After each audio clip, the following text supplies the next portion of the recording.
Fala galera, mais uma vez eu, Alexandre Magalhães, na resenha com Magalhães, para falar dos times do futebol brasileiro e dos campeonatos que estão em curso. Domingão, dia 23 de outubro de 2022, tivemos um clássico carioca no Maraca, tivemos Fluminense e Botafogo. O Fluminense querendo chegar na fase de grupos da Libertadores e está próximo disso, do Fluminense conseguir. E o Botafogo nessa retomada, né? Ano passado voltou para a Série A, tem aí o Dexter como dono do futebol, dando uma estruturada e mudando a visão e a expectativa do Botafogo, que é óbvio, tem que ser aos poucos, um passinho de cada vez, mas que coloca o Botafogo numa condição de, no início do ano, com o time que tinha, com certeza seria rebaixado de novo para um time que, pelo menos, figura, sonha, quem sabe, com uma pré-Libertadores. Minha opinião, e não é nenhum demérito ao Botafogo, acho eu que o Botafogo,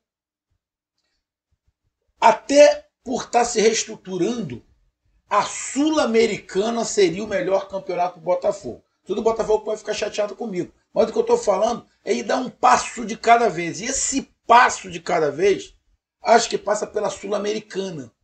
Pela Sul-Americana, para montar um time, estruturando um time, e devagar, mais ou menos, o que o Atlético Paranaense faz. Campeão sul-americano, agora está na final de uma Libertadores. Então, se enfrentaram Fluminense e Botafogo, mando de campo do Fluminense, por isso foi no Maracanã, e terminou com um grande jogo com placar de 2-2. Já vão me perguntar, placar justo? Sim. Diante do que aconteceu no jogo, na minha opinião, placar justo. Mas como é que foi esse 2-2? Jogaram bem, não jogaram bem? Realmente mereceu? E a classificação foi bem para quem? Ficou melhor para quem? É sobre isso que a gente vai falar rapidamente. Então eu já peço a você, meu amigo torcedor do Tricolor Carioca e meu amigo torcedor da Estrela Solitária, eu peço que você curta, compartilhe, inscreva-se no canal, dê o seu like, ative a notificação, coloque os seus comentários, entre no nosso WhatsApp, que é o 022-99-22-54-1512, que está aqui embaixo na descrição do canal. Você vai lá, diz o seu nome, o time que você torce, que eu coloco você no grupo do seu time, só para lembrar, para falar de futebol, né? Para falar de política e nem de religião. E se você quiser ajudar o canal a crescer, você pode ajudar através do Pix, que é o número do nosso WhatsApp, você pode ajudar através do Superchat, quando estiver fazendo live, e você pode ajudar através do clube de membros do canal Resenha com Magalhães, aqui embaixo, de azul. E agora você pode ajudar através do Valeu, que é esse coração com cifrão que está do lado do compartilhar. Valeu? Então vamos lá, cara. Vamos logo aqui começar pela classificação. Como é que ficou a classificação de Botafogo e Fluminense com esse empate? Bom, o Botafogo está ali e pode perder? Deixa eu ver. Não, não pode perder. O Botafogo vai terminar a rodada na 11ª colocação. Porque o jogo que falta dessa rodada é Fortaleza e Atlético Mineiro. Os dois estão à frente do Botafogo. O Botafogo passaria o Fortaleza se tivesse vencido, como estava vencendo. Mas o Botafogo termina na 11ª colocação com 44 pontos. Bom, qual é a possibilidade do Botafogo? A possibilidade do Botafogo, para mim, é se tornar G8. Se virar G8, né? O 8º colocado é o São Paulo com 47 pontos. Faltando 5 rodadas, dá para o Botafogo brigar e tentar lutar aí por essa vaga se virar G8, na minha opinião. O Botafogo tem, até o final do campeonato, tem o Bragantino em casa, Cuiabá em casa, Atlético Mineiro fora, é um confronto direto, Santos em casa e Atlético Paranaense fora. São jogos O Botafogo, com o futebol que vem apresentando, dentro das suas características, dá para o Botafogo, sim, brigar até a última partida por essa vaga na Libertadores. E o Fluminense? Bom, o Fluminense termina essa rodada na 5ª colocação com 55 pontos. O Atlético Mineiro, que vai jogar ainda, não pode passar, pode chegar no máximo a 50.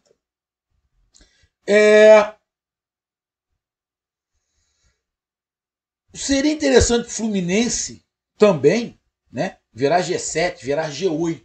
Isso seria muito interessante. G7 já virou, porque o Flamengo, campeão da Copa do Brasil, é o 3º colocado nesse momento. Então G7 já é. Teremos aí a final da Libertadores, né? Atlético Paranaense e Flamengo. Se o Atlético Paranaense ganhar, vai virar G8, porque o Atlético Paranaense é o 6º. Se o Flamengo ganhar, também acho que vira G8, porque o Flamengo vai pela Libertadores e já vai abrir uma vaga. E a vaga da Copa do Brasil não vai para o vice-campeão, vai no Campeonato Brasileiro. Então, se o Flamengo ganhar, também vira G8. Se eu não estiver falando um monte de merda, mas eu acho que é isso. Então, Fluminense virando G8 é interessante, porque aí na pré-Libertadores vai o 7º e o 8º, e ele na fase de grupos. Nesse momento, como está G7, né, porque o Flamengo está ali, o Fluminense está na fase de grupos. Está ali com a margem de 4 pontos para o Atlético Paranaense, está de 8 pontos para o Atlético Mineiro, então tem uma gordura legal o Fluminense. E o Fluminense nos últimos 5 jogos, o Fluminense tem na próxima rodada o Corinthians fora. O Corinthians também está brigando pela Libertadores de fase de grupos.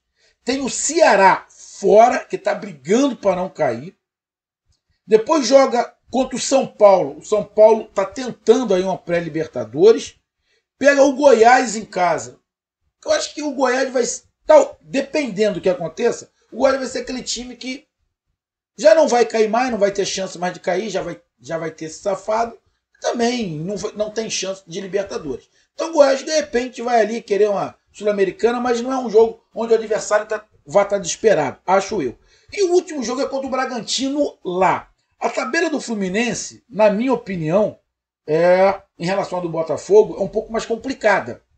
Mas como o Fluminense está mais acima, eu vejo ali totais possibilidades também do Fluminense ficar na fase de grupos da Libertadores. Então, os 5 últimos jogos, tanto para Botafogo quanto para Fluminense, na minha opinião, deixa os dois em condições de brigar pelo que querem. Fluminense, vaga na Libertadores na fase de grupos. E o Botafogo, quem sabe, já falei que para mim era melhor o Botafogo ir para a Sul-Americana. Mas, como tem chance de chegar pelo menos a uma pré-Libertadores, que é isso que eu acho que dá para o Botafogo chegar, o Botafogo também tem chances. E o jogo? Bom, times com características diferentes, tá? O Fluminense mais montado, mais dentro do que é o futebol que o Diniz gosta. E o Botafogo num trabalho um pouco mais curto, porque muitas peças foram entrando, mas encontrou um time, o Botafogo encontrou uma maneira de jogar. O Fluminense é mais propositivo e o Botafogo um pouco mais reativo. Mas por que isso acontece? Na minha opinião, os times titulares dos dois são parelhos. O que difere, na minha opinião, e dá vantagem ao time do Fluminense são 2 jogadores. O Arias, pelo lado do campo, pelo Fluminense, mas principalmente o Ganso. Na minha opinião, na minha avaliação, se o Arias e o Ganso fossem do Botafogo, o Botafogo seria mais forte que o Fluminense. Se o Fluminense não tem o Ganso e o Arias, eu acho que os times seriam muito iguais. Muito iguais, não teria vantagem absolutamente nenhuma. Então, para mim, a vantagem que tem é justamente o Arias e o Ganso, principalmente o Ganso. E qual é a vantagem? A vantagem de ter um time que cria mais, um time mais inteligente. O time do Botafogo falta aquele cara no meio campo, aquela conexão no meio do campo, para fazer esse toque de bola, de gerar, de tabelar, de fazer um 2. O Botafogo é um time que tem força, tem velocidade pelo lado do campo com o Jefinho, centroavante. O Diquinho é bom jogador. Sistema ali de marcação pelo meio, na minha opinião, não deixa a desejar do Fluminense. A zaga também não deixa a desejar a do Fluminense, muito pelo contrário. Acho até que a zaga do Botafogo é até superior à do Fluminense, o miolo de zaga. Mas o Botafogo não tem ninguém parecido com o Ganso. Na verdade, a maioria dos times não tem ninguém parecido com o Ganso. E o Botafogo também não tem um cara igual o Arias. Então, isso faz a diferença no jogo e faz a diferença, na minha opinião, para o Fluminense ter sido melhor do que o Botafogo. 90 minutos, para mim, o Fluminense foi melhor. Teve momentos do jogo que o Botafogo foi superior. Teve momentos do jogo que o Botafogo foi superior. Mas se eu pegar aqui 100% do jogo, para mim 60% o Fluminense foi melhor e 40% o Botafogo. E por que dos 60% do Fluminense? Justamente por causa disso, que o Fluminense propõe mais o jogo. Ele fica mais com a bola, ele trabalha mais a bola. Mas foi um jogo bem dinâmico, aonde o Fluminense chutou mais do que o Botafogo. O Fluminense teve bem mais posse de bola que o Botafogo. É justamente isso que eu estou falando, justamente por causa do meio. A falta que o Botafogo tem de não ter um Ganso e não ter um Arias, isso faz a diferença. Então fica um time mais propondo o jogo e o outro um pouco mais se defendendo. O Fluminense começou muito bem, pressionando, indo para cima, criando oportunidades. Antes de 1 minuto, o Arias poderia ter aberto o placar. Se ele chutasse com um pouquinho mais de precisão, ele poderia ter feito gol. Então o Fluminense poderia ter aberto o placar. Depois teve mais outras chances. Teve chance com o Arias. Teve chance com o Ganso, com o Cano. Se eu não estiver enganado, acho que teve a bola à trave. Ou seja, o Fluminense criou as melhores oportunidades no primeiro tempo. E teve uns toques de bola do Fluminense sensacionais. Teve um toque de bola do Fluminense que eu não sei, acho que foi o Iago que entrou cara a cara com o goleiro que o Catito pegou. Cara, um lance sensacional. Eles vieram tocando de trás. 1-2, 1-2, 1-2, 1-2. Sensacional. Ia ser um golaço se entra. Mas quem abriu o placar foi o Botafogo. O Botafogo não estava atrás. O Botafogo também agrediu o Fluminense. Só que o Fluminense tinha mais controle. E o Botafogo tentava trabalhar mais no espaço que o Fluminense ia dar. Ele sabia que o Fluminense ia dar espaço porque ele ataca muito. Ele fica muito dentro do campo adversário. Então o Botafogo explorava esses espaços. E o Botafogo conseguiu o gol vindo com velocidade. Teve um bate e rebate ali na entrada da grande área que sobra para o lado direito.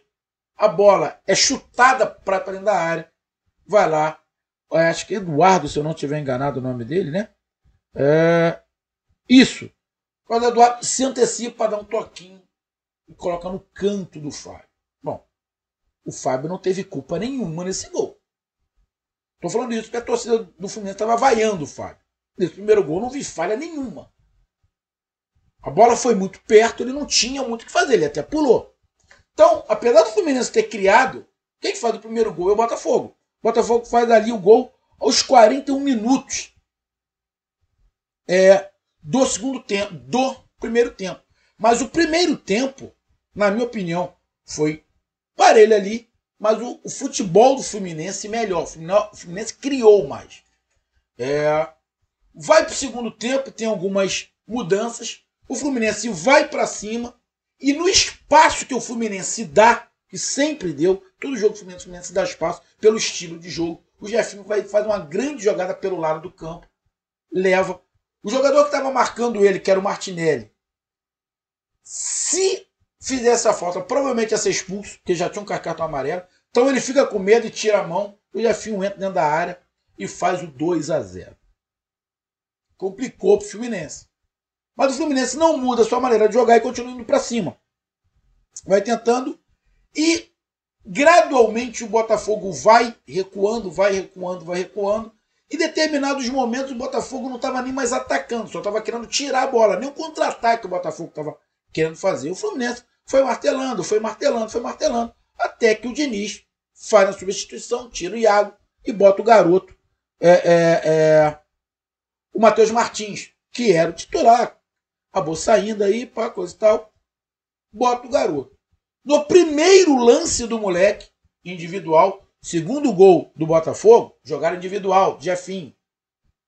Primeiro lance do garoto, ele entra e sofre o pênalti. Bom, o pênalti foi pênalti. Na minha opinião, foi pênalti. Mas foi um pênalti infantil. Porque ele entra dentro da área. Antes do jogador do Botafogo tocar nele, ele já vinha caindo. Só que eu acho que na velocidade que o Patrick de Paula estava, não dava para ele parar. Porque se ele para, o jogador do Fluminense ia cair sozinho. Isso é minha opinião. O jogador do Fluminense não tropeçou. Ele veio caindo propositalmente. Ele não tropeçou. Ele já veio caindo porque ele sabia que ia ter o contato. Esperteza de futebol. Ele sabia que pela velocidade que o Patrick estava, ia ter um encontrão. Então ele já vem caindo. Mas se o Patrick tivesse condições de parar, ele ia cair sozinho e ia perder o lance. Minha opinião. Tá? Mas ele foi muito inteligente. Isso não aconteceu, porque não dava para acontecer, porque o Patrick Paulo estava vindo na velocidade, não ia conseguir parar. Houve realmente o toque e teve o pênalti. O Ganso bate como um mestre, virando o pé, que é muito difícil fazer o que o Ganso fez. Coloca o Fluminense no jogo 2-1. Passa-se aí, acho que de 10 minutos, o Fluminense continua em cima. O Botafogo tenta sair um pouco. O Botafogo faz algumas mudanças, tenta sair um pouco para ver se cria alguma coisa. Mas não consegue. Só para lembrar. O momento bom que o Botafogo teve também foi após o segundo gol. Porque depois que o Botafogo faz o segundo gol, o Botafogo ainda faz um terceiro gol com outra jogada do Jefinho, outra jogada dele. O moleque é muito bom de bola. Só que o jogador do Botafogo estava impedido.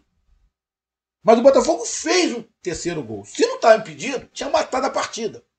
Mas estava impedido e bem impedido. Marcou. Então aquele momento ali, o Botafogo foi melhor e o Fluminense sentiu.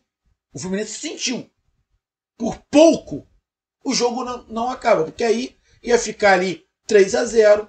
Tinha ido pro saco o jogo. Mas por sorte do Fluminense e falta de sorte do Botafogo, estava impedindo. Então naquele momento o Fluminense se perdeu um pouco e o Botafogo estava melhor. Só que depois o Botafogo foi recuando.